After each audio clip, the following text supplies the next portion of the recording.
Welcome to another episode of the End Podcast. I'm your host, Jonathon Howe. Again, co-hosting with me this week is Colin Ward. Thanks, Jonathan, for having me on.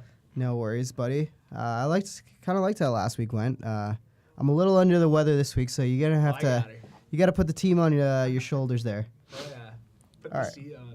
All right. So I was thinking last week, because you're a newer host and previous fans might not remember or might not know a lot about you, I figured let's start the show with a little bit of talking about your favorite teams and stuff. Let's start with the NHL. You're obviously a big Red Wings fan. Oh yeah, go Wings, go. Yeah. So then and then you're big into NFL as well. Yeah, Denver, go Broncos. And then what would you say your next big sport is? The Raptors, NBA. Yeah. Oh yeah. And then probably Blue Jays with baseball. Yeah, baseball too. Jays. Yeah. See, I agree with you on half those teams. The Red Wings, not a fan. The Broncos, not a fan. But Yeah. Toronto, you got to cheer for some of the Toronto teams, right? Yeah, you're too sore about a couple of years ago the AFC conference game there. I don't know what you're talking about. I've got five Super Bowl rings playing in my ears. Yeah, Von Miller. All right, so let's get into it a little bit. I guess we'll start with the Super Bowl. We'll start with more of an in-depth preview, I guess. Heading into the weekend, what do you think is the biggest challenge that the Philadelphia Eagles face in trying to, I guess, upset the Patriots? Tom Brady going off, I think that you shouldn't be scared. You're going with Nick Foles out there, and he's going up against Tom Brady. The guy's already got 5, as you said. Yeah, I think eliminating Brady, eliminating his effectiveness is going to be the key to the Eagles' victory.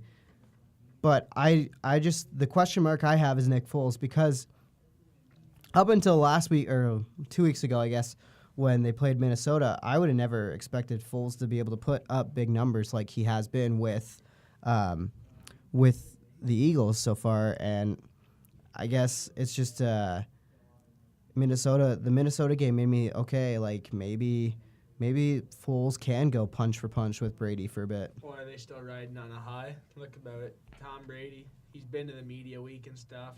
He's been through all that. Philadelphia, how many guys on their team have been through that before, That's another thing, experience. The Patriots, they're the more experienced team. I'm still going with Philly, 24-17. But, I don't know, it'll be tough for the Eagles. Yeah, I still got to side with my Patriots, but I think that this is going to be shaping up for a really good game, actually. A lot better than people are probably going to give it credit for going in. I think most people obviously are going to take the Patriots and take them as a heavy favorite, but you never know. I'm really looking forward to it. So besides the game itself, what's your favorite part of the whole Super Bowl extravaganza? Media week's pretty fun. Yeah, you like all the interviews and stuff. Yeah, that's pretty cool. Get to see the other side of the players, I'm hit and miss. Hit and miss on the Super Bowl halftime show. This year I'm excited. I think Timberlake's going to do a really good job. But I also love the commercial aspect of it. Yeah, commercials are the great part, too. You got to have a good feed that can actually show them all too. That's the real key to it all. Yeah, American channels. Yep. All right, so let's get into the NHL. And it was AllStar Weekend last weekend. And I always find the All-Star game challenging. I think as a kid I really liked it. As I've gotten older, it's kind of just it's kind of boring. Yeah, same. You see guys not trying it at all. You watch a 3-on-3 game there in a regular season, it's pedal to the metal. Then you watch the All-Star game, it's just kind of lack effort. Just skate around for a minute or so, get off the ice, have a good time. That's really all it is now. Yeah, and I thought maybe the money incentive to the winning team might help, but I don't know. It really hasn't. I think the thing with 3-on-3 is it's become something that's kind of overcoached, And even in the All-Star game, it's overcoached. You can see the guys like trying to set up plays and stuff. Well, you see there a couple of years ago when the 3-on-3 first came into the league. Now it's just like systems and everything. But a couple of years ago when it first came in, all it was just get the puck and go. Yeah, exactly, right? So wide open. Yeah, I think it's a. I thought this year though the one thing I always thought was, I thought the like skills competition was always better than the actual game itself. But this year I thought maybe the games were better than the skills competition. Yeah, the 3-on-3 actually helps that though, I think, compared to 5-on-5. Keeps you entertained. 3-on-3, so much movement. Yeah, I thought like the guys on the Saturday night, like they just didn't really, like I felt like the fastest skater, like nobody really wanted to even try to beat McDavid. And the funny thing is, like the guys who did try, like Eichel was pretty close and Point was really close to catching him and beating him. So fastest skater was actually close, and like hardest shot, like it was kind of good to see Ovi finally get one. It was weird though because no Weber, no Chara. It was weird to watch a skills competition hardest shot without those guys who've won it the most in the last years. It's almost like Ovi, like that's exactly what Ovi needed to win it, because he was always there and he was always in those competitions. But yeah, well, the funny part was watching Zach Werenski in the fastest skater. Yeah, His strides, he's got an interesting little stride there, that's for sure. Yeah, he's barely even skating. But I feel like that's how like guys skate now. It's almost effortless. Like everybody looks pretty effortless. Oh, yeah. I think the 3-on-3 format's pretty good. I think it's a good step in the right direction. But I think even like the Pro Bowl was on this weekend, and I didn't even pay any attention to that. Like, I know it was a close one. That's about it. Well, I mean, like, okay, that's the thing. So like, do we really need AllStar Weekends anymore in sports? No, because basically for the players, they just go there for vacation anyways. You take their family there, just have a good time. Yeah, exactly. The players that are there are like doing it for fun, and they're doing it for their own like partying, and then everybody else is like, thank God we get a break for the week. The MLB is like they actually had a reason for the All-Star game for a while, because they had that whole let's decide who gets home field in the World Series, which I think they're taking away this year, right? Took it away last year. Last year? Okay, last year was the first year. They should have kept it. I think that's the best part of the All-Star game. They had the best All-Star game around in sport, right? Yeah, but and then at the same time, like if you're on a team and you made the All-Star game and you're like on a team that has no bearing or no chance of making the playoffs, then like what bearing are you gonna have like really be motivated to have on the game? Like, are you really going to try, like, oh, yeah, I really want to put a great effort so the Yankees can get home field if they make the World Series? To the Yankees. That's true, too. That is fair. Yeah. Contract year or something could be gone, so they should think that one, too. Yeah, I guess I can see it from that point, too. Not to get too early into the motorsport minute, but, like, NASCAR's All-Star race is always really fun. It's usually a lot shorter than all the main races that are throughout the season, where instead of like 500 miles or 400 miles, like usually it's like maybe 150 miles, and it's segments that are broken up, and it's like 20 to 50 laps at a time, and then the driver who wins gets $1 million at the end. Like, it's actually fun, and they like kind of battle hard for it. But the weird thing about that one is, instead of it like rotating around to different venues like all the other sports do, well, I guess like Pro Bowl is always in Hawaii. But the NASCAR All-Star race is always at the same track, and it's like I almost wonder if even that's making their All-Star race boring now. Yeah, this year is in Orlando, football. Oh, really? It was in Orlando? I thought it was always Disney. in Hawaii. Oh, fair enough. That's funny. They all get to say, "Oh, I'm going to Disneyland" before the Super Bowl. Yeah, I don't know. I don't know how to fix All-Star games in sports, but I feel like they're definitely a topic that is worth thinking about for most main sports.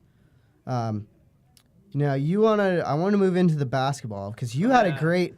You were talking about this before the podcast, and you had a great hot take on the Raptors and what moves they need to make to really become the elite contender in the East.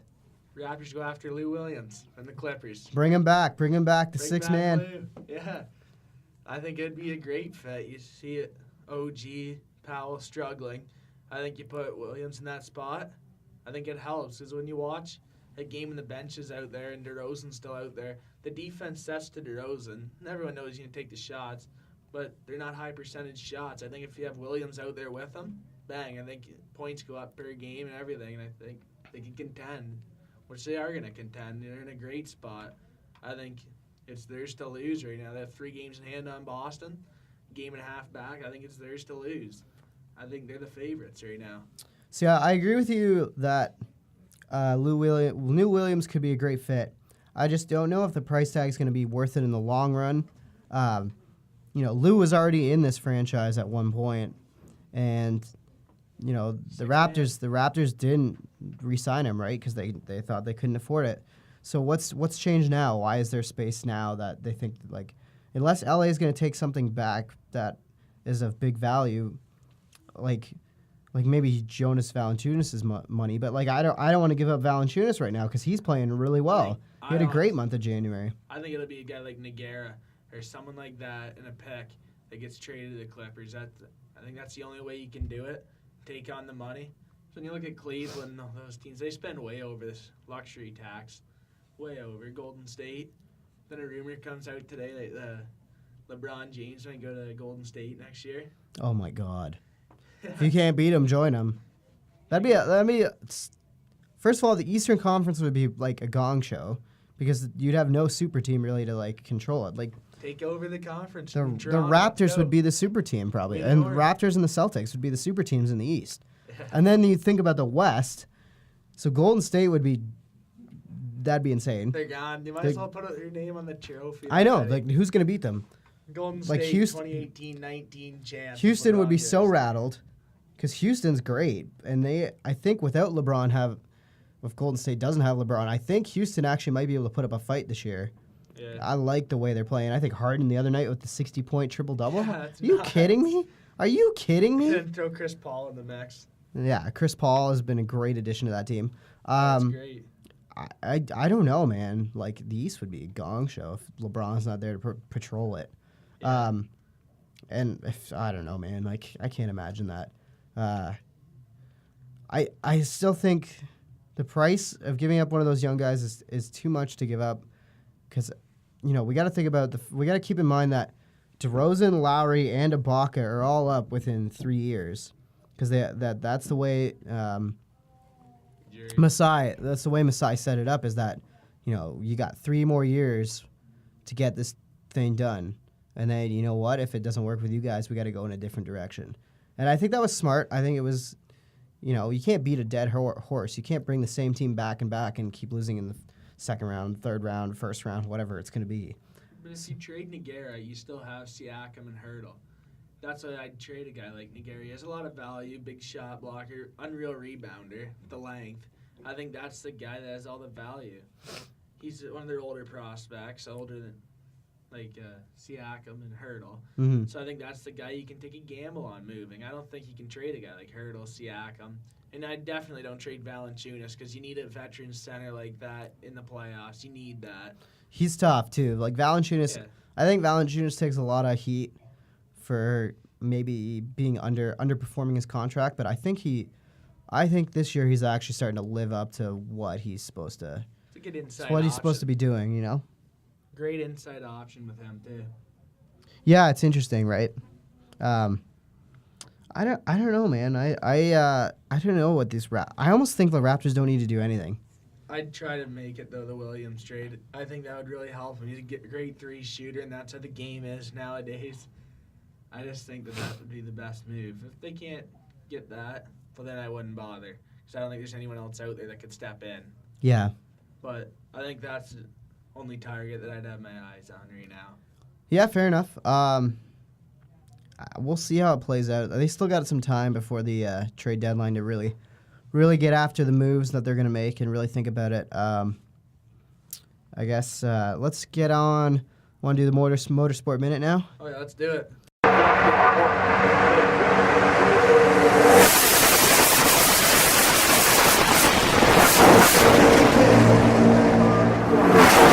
All right, let's the timer up like last week. Yeah, let's try it. Let's try to get this one a little smoother.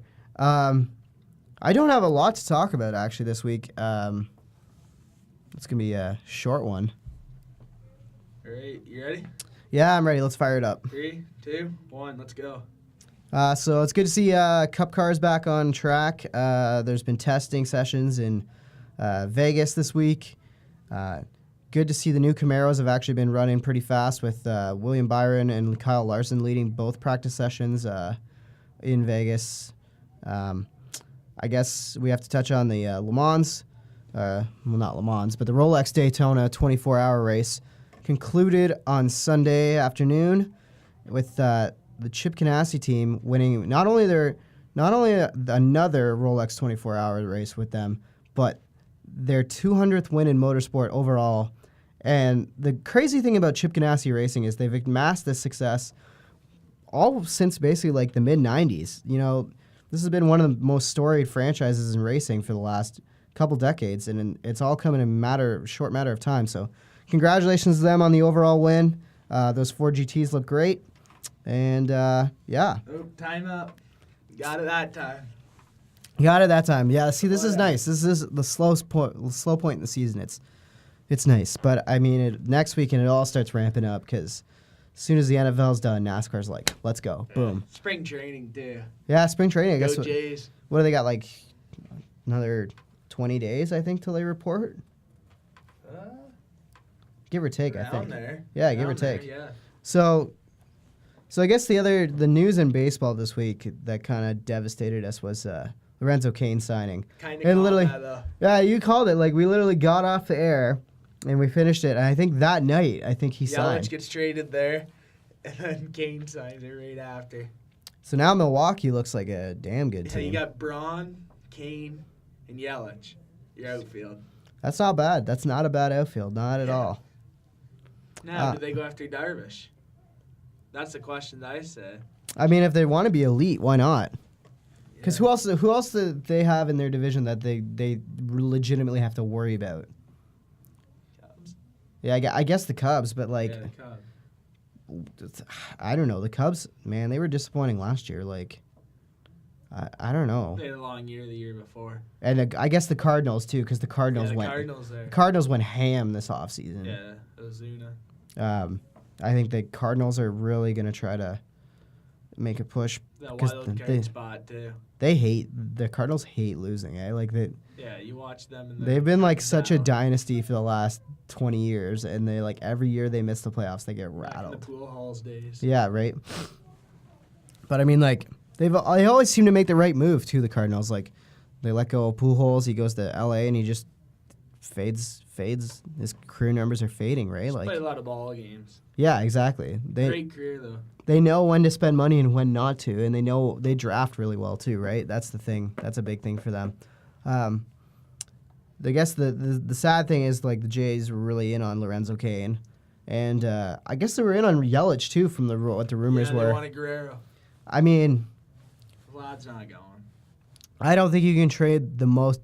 You know, Vlad's been rated the best offensive prospect in baseball. Yeah, he's second in baseball there for prospects. I can't part with that. Why would you part with that? And the idea is too is I think he's playing. Is he playing third base right now in the minors? Third. So if you hypothetically, so say it doesn't sound like he's going to be ready this year, which is no harm no foul. Like it is what it is. The Jays have the team they have, but Donaldson's heading into contract year, and it doesn't sound like there's any movement or any want to sign him. Thing is, deadline move. Yeah. Part of it, you trade him. You can't lose him for nothing, though. They can't lose him for nothing. They lose him for nothing, it'll blow up. Yeah. Oh, there'll be riots in the streets. Move. So if you move Donaldson at the deadline, that leaves you about like a month and a half, 2 months of baseball left. If they're moving him at the deadline, chances are they're out of a playoff spot. So why not bring up Guerrero to be your new third baseman? September call-ups. You bring him up, let him play. Exactly. If he has a great year this year, why not? And especially if you're already out of it, you kind of know you're not going to be able to compete with the Yankees. Yeah. The Sox. It's going to be tough. And it's not like they're going to be building a book on him. Like that's the thing they say is like Judge only did so well against these guys because they'd never seen him before. And then the next time out, they had a book on him. if the Jays are irrelevant and the Red Sox and the Yankees are just focused on winning games, they're not going to be worried about building a book on Vlad Guerrero Jr. They're going to be worried about getting the win no matter what. They don't care about the Jays. The Jays aren't going to. Their Jays are The Red Sox. whatever. Like, we have to go win a World Series. Like, Back you guys. in the old days. Cute. You got some new prospect. Cute. Okay, he tacked us for a dinger. Whatever. Like, whatever. So you can bring him up without exposing that risk of like, okay, like everybody's onto him. So I think keeping Guerrero was definitely an important move, important decision. Bichette too. Bichette's solid. From the sounds of it, they wanted more than just Guerrero, and it might have been Guerrero and picks or Guerrero and something else, or Bichette and multiple pieces. If they did Bichette, Guerrero, it wouldn't happen. That's your two top prospects. You can't part with those guys yet. No Like, free Yelich. and especially if Yeah. well, they got the Shapiro and Atkins got there, and they were immediately rattled with Anthopoulos trading away the Price. farm for Price and for Tulo and for all these guys, which okay, you look back on it, and there's some guys you definitely want back. And, the Dickey trade. The Dickey trade, yeah. That's Well, a I mean, terrible trade. Sorry. I think we'd all want to have Thor in our lineup over Dickey, but at the same time, Dickey was an important piece of getting us back to the playoffs. You can't deny that. Yeah, but Syndergaard would have been bigger in the playoffs. That's true too. Syndergaard, Sanchez, Stroman right now. And if you don't make the Tulo trade, you got Hoffman. You can imagine those four? I don't know, man. You can't. But Darnell. then, have we even made the playoffs yet? Because all those guys coming in today would have been, or you would have been thinking like this year would have been the year that they were all peaking together to make the playoffs. Well, Syndergaard was pretty good that year, wasn't he? Yeah, I guess Syndergaard would have been. Hoffman had a decent year last year. Yeah, so maybe they could have made it last year, but I guess it would have been a very different team. And I almost wonder if they had a dominant pitching team. Because I think that's the thing that brought everybody back to the stands is that they were a long ball team. They were hitting dingers like it was crazy.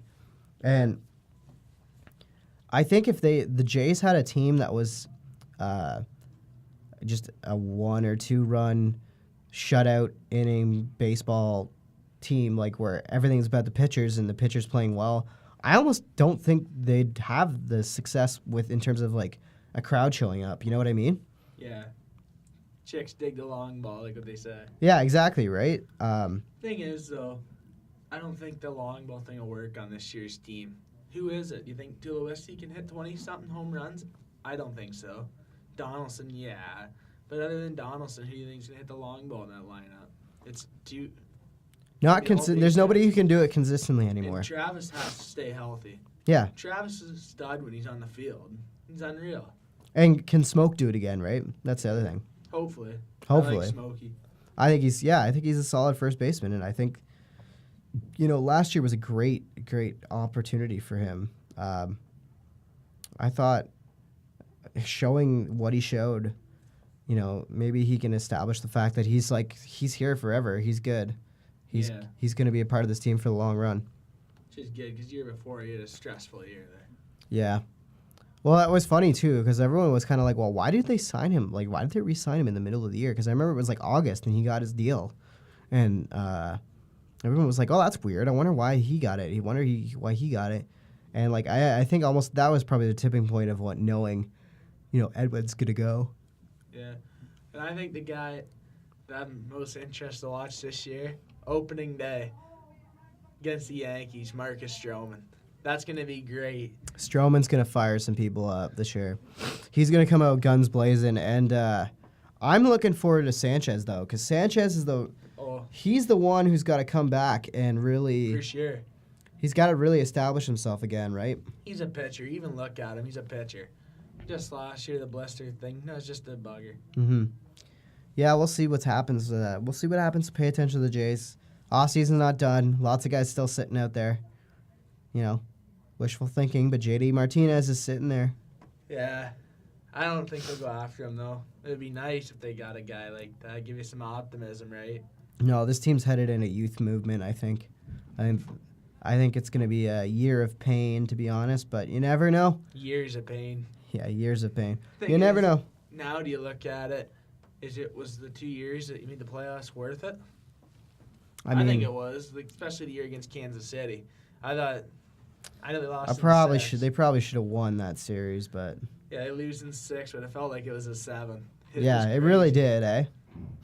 I don't know, man. We'll see. Good baseball. It was great baseball, and you think about the Goins mistake, and you think about the fan reaching over and catching that ball, and it's like, if only it went the other way, it could have been something else. Yeah, that Texas series was great. Need some Texas-Toronto baseball in October. Yeah, I know. Some meaningful Rangers-Jays It baseball. was so weird last year in the playoffs. No Toronto, Texas. Yeah. It was just weird. It was. It was a weird playoff as a whole, I thought. Well, But, you knew the two teams coming into it that were the strong ones, the Dodgers and the Astros. Yeah. And then, Cleveland, too. And Cleveland can get it done. Yeah, Cleveland choked. Yeah. They choked hard. They peaked early. And then, That was the weird thing about the Dodgers, too, because the Dodgers looked like the best team in baseball, and then they choked, and then they got it back together for the playoffs. I don't know. It's gonna be an interesting year.